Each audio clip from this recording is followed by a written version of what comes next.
ಓಂ ಸಾಯಿರಾಮ್. ಎಲ್ಲರಿಗೂ ನಮಸ್ಕಾರ. ಇವತ್ತು ಒಂದು ಸ್ಪೈಸಿ ಸ್ನ್ಯಾಕ್ ಜೊತೆಗೆ ಸಾಯಿಬಾಬಾರವರು ತಮ್ಮ ಭಕ್ತರ ಮೇಲೆ ಯಾವ ರೀತಿಯಾದ ಮಾತೃವಾತ್ಸಲ್ಯವನ್ನು ತೋರಿಸ್ತಾ ಇದ್ರು ಅಂತ ಕೂಡ ಹೇಳ್ತೀನಿ. ಹೀಗೆ ಸುಮಾರು 1916ರಲ್ಲಿ ಒಬ್ಬ ಭಕ್ತರು ತಮ್ಮ ಸರ್ಕಾರಿ ಕೆಲಸದಿಂದ ನಿವೃತ್ತರಾಗ್ತಾರೆ.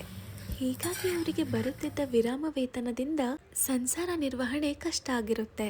ಗುರು ಪೂರ್ಣಿಮೆಯ ದಿನವೇ ಅವರು ಬೇರೆ ಭಕ್ತರೊಂದಿಗೆ ಶಿರಡಿನ ತಲುಪ್ತಾರೆ.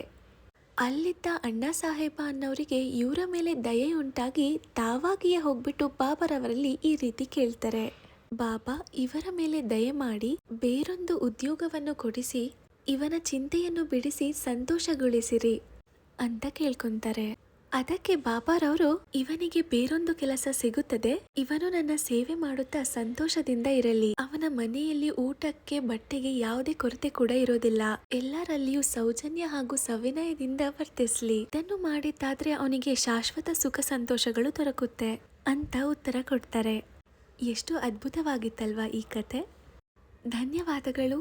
ಓಂ ಸಾಯಿರಾಮ್.